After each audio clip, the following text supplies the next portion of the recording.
It's first day of October, and some awesome things happened in the past few days. But to be honest, overall, I've been pretty down the past week or so. Uh, my mental health is not really in the greatest place right now. Part of that's my sleep schedule, which is awful, and I am working on that. But some things that I've had to deal with in my life, I'm still not quite past. I still need quite a bit of help to get through. But I shared this one story with a friend of mine, and he said, you should share that online. Maybe it'll help someone. I figured, okay, why not?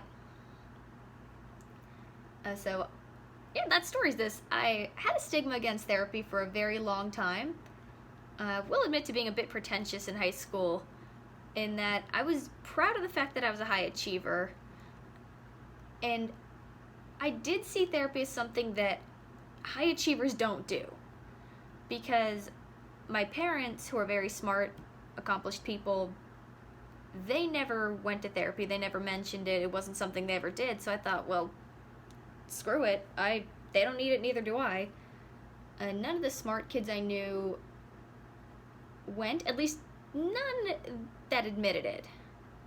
So I thought this was not something smart, accomplished people did. I thought this was more something for more troubled people. Again, pretentious. I'm not saying it's right to think that way, but I did. And I also had a particularly awful experience with a guidance counselor. Now, I was the kid who cried in school a lot, even in high school, even in college. And I had a awful high school guidance counselor who, on one of my bad days, kicked me out of school and wouldn't let me back until I saw a therapist, which I did that same day. She didn't do it in a way that was caring about my well-being. She was clearly only doing it as a liability so the school wouldn't get sued. I mean, a year later, she said to me, you're a senior, you have to have a better grip on your problems by now.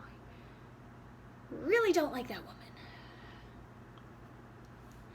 Anyways, even though I kind of knew I needed therapy even in high school, I liked the woman they sent me to as a person, but I didn't trust her because she was in cahoots with my guidance counselor. I'm sure of it.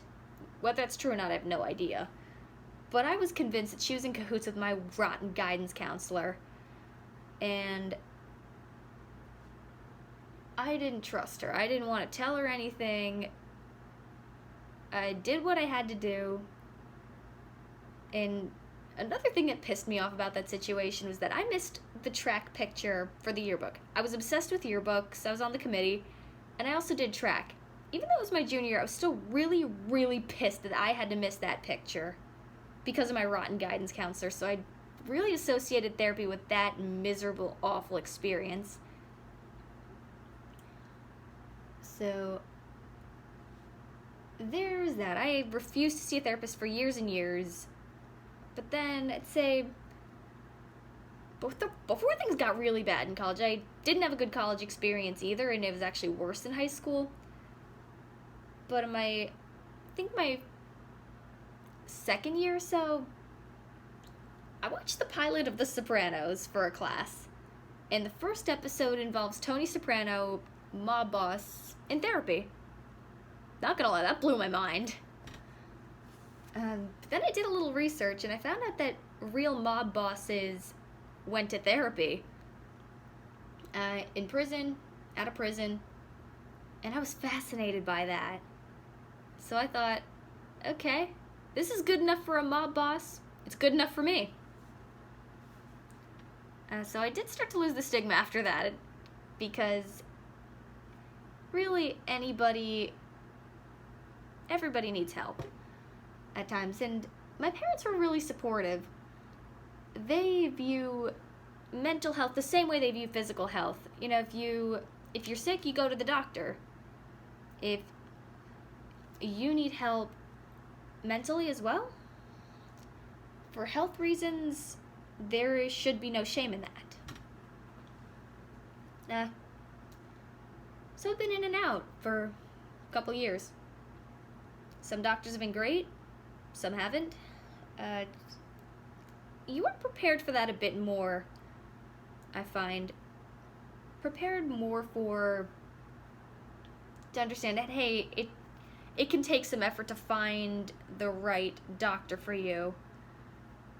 And it might even take a couple tries to get something, a diagnosis that fits you, so you can, just as a guidance, so that you can get some treatment and get better. And learn some life skills, learn how to handle things in a healthy way. So that's good to know. I'm actually kind of grateful to Tony Soprano for that. Thank you, fictional mob boss. And I think everybody really does need that help at some point. I hope that everyone gets it, even if it's not with the doctor, if it's with family or a hotline. Just finding that, taking care of your health, because it's important.